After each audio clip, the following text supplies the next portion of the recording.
problem. The Palestinian people, when they're sitting at the bargaining table, when they're having together, they're trying to have some type of resolution. So they're always looked at, they're vilified, and they're looked at as stubborn. And when they're returned, it's the West Bank of Gaza, they're being thrown a bone. And it's and so forth, and it's totally taken out of the proper perspective. It has to be realized that this simply rogue thieves who've taken their land, and it's like if people would understand that if the Jewish people, although we are opposed to this, it's a whole other story, when they kept on demanding restitution from the lands from the lands after World War II, they didn't approach them that, give us a present, to give us this, that. They said, this is ours. It's been stolen from us. That was the approach. And of course the Zionists was the top to do it. And other rabbis disagreed. They said, it's totally not right. You can't demand. You can't. It's not a Jewish process. It's a whole other. And we found that it ended up that it was full of the money disappeared, and the individuals till today are fighting the state of Israel and so forth, and their lawyers and the lawyers and everything. Where is all the money, the billions that was given? It's a whole other issue. I can't get into that. But the fact is, in the approach at the table, when they're sitting, they're always looked at as somebody who you're going to give them something that's present. It has to be it has to be clarified what's doing here. The land has been stolen. Simple, plain and simple. It has to, and now we have to really profusely apologize, give everything back. You have a problem. How should we bring it about? They said they're fearful that they'll be murdered. The Jews, God forbid. I say, I insist. I think Rabbi Beck should forgive me that the hearts of the Palestinians are not out, being that it's embedded in them, it's ingrained that they're not out to kill the Jews, and we've been coexisting. We have one way of serving God, one similar way of living together. So we have different religions, but we serve God together. And we didn't have a problem, an impediment because of religion. If the people, it would be recognized, and like it's done in South Africa, that they say, yes, this is a terrible criminal act that has been done, and the leaders of the groups would issue a fatwa saying they should not go out and murder whatever, and there has to be a restitution, everything returned, and being able to work out a system how it should be controlled land. We as Jews believe that if it's that we have no right to dictate for the Palestinian people. If they want, it should be a democratic land. So be it. If they want it to be under a religious leadership, so be it. It's their will, and if we would have to humbly approach them as the Jewish approach, would you allow us to live amongst you? And I think chances are they would. And if they wouldn't, that's the Jewish requirement to go. But I'm sure, because the land is really truly big enough for the two. It's just that it says if two people are arguing, the whole world is not big enough for the two. And if the hearts are together, then it's not a problem. They would be able to live together, but it has to be approached apology, a profuse apology, and like we say, a whole other view that was taken for them, and it should be and the returning of the rights over the whole land, a dismantlement of this falsification of legitimacy. It can be done, and really, our issue is purely the religious to show you. So I like to get confuse people with logical arguments and things like that, political concepts. Because then, if you refute one of these things, then you think you refuted the whole thing. So I just want to point out that in the day of nuclear age. To concentrate all the Jews in one area is not a thing that is conducive for a safe haven. Today it's the other way, and it happens to be the Torah tells us that God, Rabbi Yaakov Emden, one of our great leaders, had said that God created the mountains that Jews should be able to, that the people, if they have to run away, they should have places to spread out and so forth. And there's this, and also, of course, in an area that you're surrounded by people that don't want you, that's also not conducive. And it happens to be that the Muslim and the Arab people, they don't practice family planning, and they're going to be down maybe 20 years, 30. It's a fact that they're going to be the majority. Imagine they're going to stand there saluting the state of Israel when the night, let's just say, go further, 75% will be Arabs and Muslims, and they're going to have to sing Hatikva. I mean, it's so ridiculous, so flawed in its logic, and so forth. But we're saying that it's not successful because it's a rebellion against God. That's why it's not successful. And we have to stop it there. It could be stopped. So I think there's a very simple resolution. But what's lacking is the world's understanding of what the problem is. That's basically it. Now, the second question is indicted for war crimes. We have a whole other war crimes. My grandparents died in Auschwitz. Now, there's books, and we have it here. We have it's called, we had our great leader, one of our many great leaders, whose name was Rabbi Weiss, of blessed memory. He was from the city of Nitra in Hungary. The Nazis invaded Hungary 1944, 1945, the last year of the war, and there was still remaining almost 1 million Jews, or 750,000 to 1 million Jews in Hungary. There was a third of Slovakia Jews who were still alive. And they were desperate, they were losing the war, the Nazis were losing the war. The rabbis approached them. And there's a whole book written about this, books written about this. They approached them and they said, secretly, you're desperate, sell us the Jews. We'll give you trucks, we'll give you money, you can have trucks. And also it'll be good for you because eventually the war is going to end and you're going to have to answer for what you've done. At least you can say you've done something good. And they agreed. They went to Eichmann, who was in the Nuremberg trials, who was the one who ran the prison, the concentration camps. And they made a secret agreement. And so Rabbi Mechober Weiss, of blessed memory, approached the rich organizations, which was the Zionist organizations, for money for that. And they said, sure, why not? But behind the backs, they thwarted the efforts of saving these Jews. They had a reason. One of the things that said, Rak bedam tiyolanu haaretz, only through bloodshed will we get the land, because the more Jews die, the more sympathy we're going to have, and the victors divide the spoils. There's one of the leaders said that we have that. They said only with so on. They were implicated with thwarting the efforts of saving the Jews. This later somebody accused the head of the refugee committee from the Zionists in Hungary for working with the Nazis. That he made a deal with the Nazis, with Eichmann, that they're going to calm the Jews. They shouldn't be known when they're taking in the cattle wagons. That they shouldn't be know where they're going to. They should be calm. They're not being killed. They're not going to be let to kill. And in that way, he promised that his Zionist colleagues will be saved, 10,000, 20,000, that they will be saved. And so somebody accused them of conspiring and working with the Nazis. This was in Jerusalem, a newspaper writer there. So the guy was named Rudolf Kastner, took this reporter to court in the Israeli courts, and he lost. He lost because it was proven it was true. And Eichmann himself, when he was in Nuremberg, Life magazine had a series of writings about where he said, "Yes, I worked together with the Zionists, and I did this deal." And it was written, and the world is silent. And when they brought Nuremberg trials, they brought up all the people who were involved. Somehow or other, it seemed a chapter somehow disappeared about all the Zionist things. It's conveniently disappeared. And you think, how did it disappear? It happens to be the judge, whose name was Levi, I think, who was in Israel, the one who resided over the court case of Rudolf Kastner, was the judge in the Nuremberg trials, and still in all they didn't bring up this case. It happens to be that we have a writing here, and we have a book called Holocaust Victims Accused. There's a book called 51 Documents from Lenny Brenner that speaks about how they worked, included with the Nazis. There's a book that the Zionists themselves, I think Abe Faxman has a foreword to it. It's called Havara, Passing Over the Jews, something like Transforming. You can contact us, we have it. It's a big book. They try to answer why the Nazis worked together with the Jews, with the Zionists, prior to World War, to the Holocaust, that they should have the Jews transported to Palestine, and so it was convenient for the Zionists. They worked together, and when the Nazis closed all the newspapers, they left the Zionist newspapers open. Then afterwards, in the war, they were implicated not only but the thwarting the efforts, but they were implicated also in working together with them. But there's one little just other point, and I have 2 papers here from the Holocaust Victims Accused. Copies here. Online, Holocaust Victims Accused.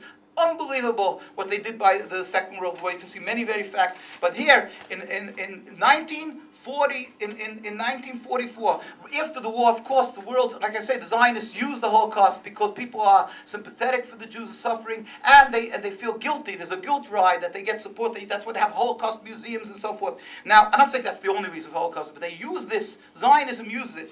In the Times of London, 1961, June 6, 1961, Rabbi Dr. Solomon Schoenfeld, who served in the period of the Holocaust as the chairman of the Rescue Committee, founded by the chief rabbi of Britain, publicized a letter to the editor to respond to the attacks on Britain This is after the war, after the second war. He said, "Your recent reports of the Eichmann trial included considerable evidence tending to show that His Majesty's government was largely indifferent to and unwilling to take action in defense of the European Jews who were being massacred daily by the Nazis. And this was so in spite of efforts of the Zionist leaders to persuade the British Foreign Government Office to rouse itself into action in behalf of the victims." In other words, the Zionists, of course, as our saviors and so forth. So he said, I'm not going to read through the whole thing. Everybody has the opportunity to do that. He writes, "My experience in 1942-43 was wholly in favor of British readiness, entirely in favor of British readiness to help openly, constructively, and totally. And this readiness met with the opposition from the Zionist leaders who insisted that rescue has to take place to Palestine as the only acceptable form of help." He writes here, not going through the whole thing, that in 1940 the House asked on the Hill, Professor A.V. Hill, an MP asked that they should give the permission that all the Jews should be able to go to the Dominion government of India. With the consultation, they should be able to go to India as a colony of Britain. They got permission. As a result of widespread concern, the persistency, the motion achieved within 2 weeks a total of 277 parliamentary signatures of all parties. This purely humanitarian proposal met with the sympathy from government circles, and His Majesty's government did in fact issue some hundreds of Mauritius and other immigrant permits. They started doing but then, while the parliamentary was gathering momentum, they were going to do, voices of dissent was heard from the Zionist quarters. Why not Palestine? Why are you sending them to India? Now, of course, the answer was that there was already a terrible, it was a powder keg already in Palestine in 1940. So they said they can't do it. So they answered them. A spokesman for the Zionists announced that the Jews would oppose the motion of sending them to India on the grounds of its omitting to refer to Palestine. Some voices were raised in support of the Zionists. There was considerable debate, and thereafter the motion went dead. The promoters said in desperation, "If the Jews cannot agree amongst themselves, how can we help?" Mind-boggling. 1942, 1943, Jews are being massacred. No, it has to be to Palestine. Everything gets sacrificed on the altar of Zionism. And why aren't they implicated? Why isn't there these things are fantastic. And there was just a documentary, just a word, and then saving, or both together. Of course, we agree with you about that. There has to be answering for what's been done. Yes. About the indictment, certainly. But how do you establish, it's not just the Israeli leaders, it's obviously the establishment. If you look at the present administration, people were hearing the slogans, and I was seeing it on SABC News on the just on the night of the elections, people screaming, "Yes, we can, yes, we can," as if there's this kind of renewed hope. But if you look at the impending administration, you look at the policies, as I mentioned you look at key role players in the forthcoming administration, people like Rahm Emanuel, a right-wing supporter of Israel, people like Dennis Ross, Robert Gates, you've got someone like Hillary Clinton, who's a pro-Israeli supporter, people like Brzezinski, who's the primary mentor backer of Obama. The fact that one of his first meetings during the upcoming elections, when he was basically garnering support, one of his first address was where? He addressed the American-Israeli Public Affairs Committee. He needed the support of AIPAC. He needed the support of the Zionist lobby. In South Africa, too, we have the same problem where there is a strong consensus in terms of, as the good rabbi was saying, if you take a particular position as they've done, you'd be labeled anti-Semite and so on. So certainly these leaders need to be indicted for war crimes. Who's to set up the tribunal? Just to get some perspective from what you have said, I would say that if we were to look at the suffering of the Jewish people in the Holocaust, it's actually quite trivial compared to the suffering of the Jewish people under Zionism. And I think that's what you brought out today. But I think if we look at the problem in the Middle East, I think what we are seeing is not a problem, but probably a symptom. And it's a symptom of problems we are actually facing throughout the world. And I think if you're going to look for a solution, targeting Zionism is probably going to be biting at a stick. And I would like your comment on the suggestion that we're not going to find a solution in the Middle East, but it's a solution that will have to be found universally, where all the various different communities that are under various sticks have to come together and formulate a uniform approach against the hand that is holding all these various sticks. And I think it comes to the question of what we talk of the single world government. I'd just like to hear your views on that. With God's help, first of all, again, that they should be implicated. I went off on what the Jews suffered by them, but again, of course, I can't bring out enough that it's just basic. Of course, they should have to answer, and there should be a tribunal. There should be answering for all the crimes and the terrible, and this restitution has to be on everything because it's all criminal. There's no question about it. So I just wanted to, but the world, unfortunately, that's the system. I wanted to show how they have a record already that they get away with they get away with murder. Basically, that's the word. But I have to always, I like to bring out that we're not belittling many Jewish people around the world, and I'm not condoning or answering for their crimes, but you have to understand that this is a tremendously successful con job. Just like the Pansy scheme that we just had now, that people didn't want to lose $1 million and $1 billion, what people lost, but they were conned into doing. There's so many people who mean well, and again, I'm a little hesitant to say this, but because you shouldn't in any manner feel that I'm in any way minimizing what's been happening to the Palestinians or answering for the ones who are perpetrating this crime. But around the support of many people living there, even they've been so well fooled. Either by this concept that it's God's will, whatever, this is from the ignorance, or by the concept that which is this is the most prevalent, that they have no choice. Zionism is half dead. The idealists of Zionism who came along at the beginning, they came with this ideology. Their children today, they just want peace. They want to. Unfortunately, they won't have peace, not having to serve God either. Unfortunately, many of them just living their lives.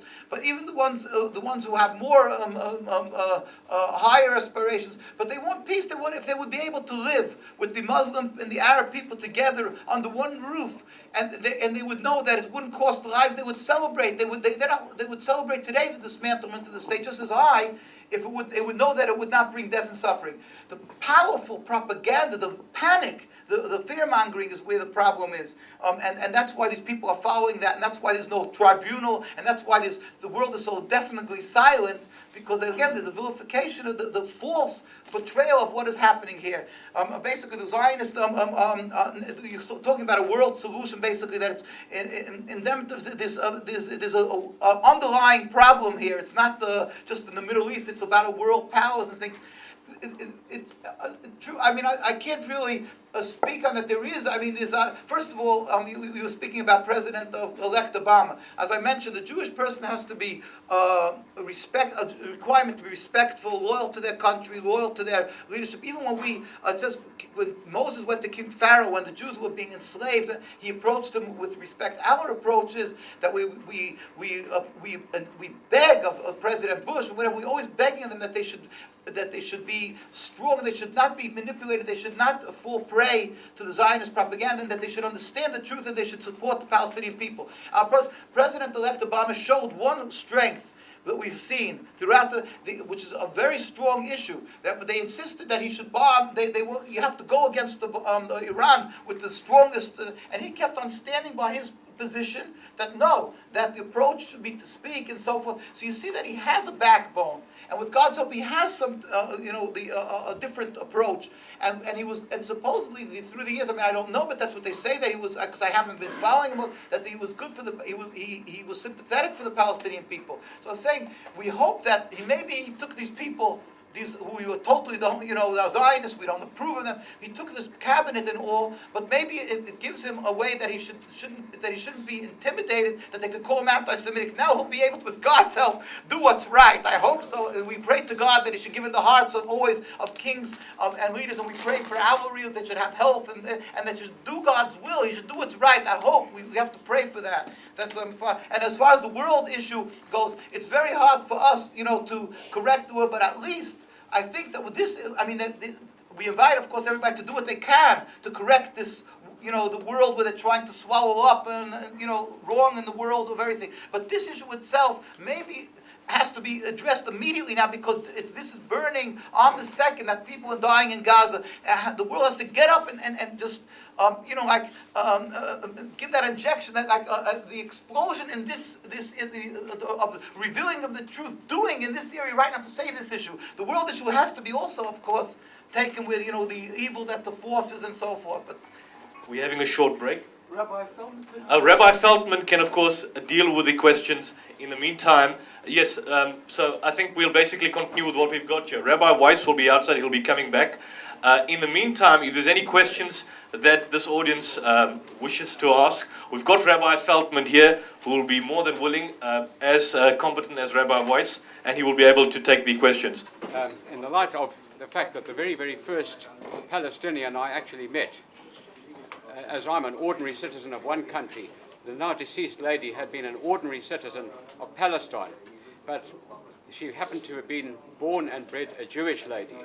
And this attests to the integrity of the point made by Rabbi in his presentation, that prior to the 1948 politicization, if I could word it that way, something like 95% of the Palestinian Jewish people had expressed their opposition to what was about to happen. The question I have is, in the light of a couple of other points made during answers to previous questions and what was put up during the presentation, what is the current estimation of the number of Palestinian Jewish people, be they in the Palestinian homeland, if you want to word it that way, behind the wall, living in Lebanon, or who might have moved into Egypt or to Syria, or wherever they might be living, or living within the current state of Israel, so-called today? Is there a current estimate on the number of Palestinian Jews? If you're asking as far as percentage, I wouldn't be able to say a number in percentage, but we need to remember one thing, that unfortunately, sadly, the majority of Jews in Israel are not religious. Therefore, the majority of Jews are in support of the state of Israel, even though you would find many secular Jews who would be very upset nowadays. Now they're upset by just seeing these years, these decades going past and not getting us anywhere. The Zionists always promise them a safe haven, and we don't get to that. We believe we'll never get to that, but even those secular Jews who expected it, they see it doesn't take them anywhere. But getting to the religious people, the strongly religious people who do follow the teachings of our leaders, as one of our books, Rabbi Weiss, showed before, it's already 130 years opposition from Jewish Orthodox leaders against the state of Israel. The majority of the strongly religious people are opposed to the philosophy of Zionism and to the state of Israel in many ways. A number in percentage is hard to say, but it's not 95%, unfortunately. But it's a sizable. Like if you go into Jerusalem, you'll find huge communities. You wouldn't see any Israeli flag. They wouldn't send the children to the army.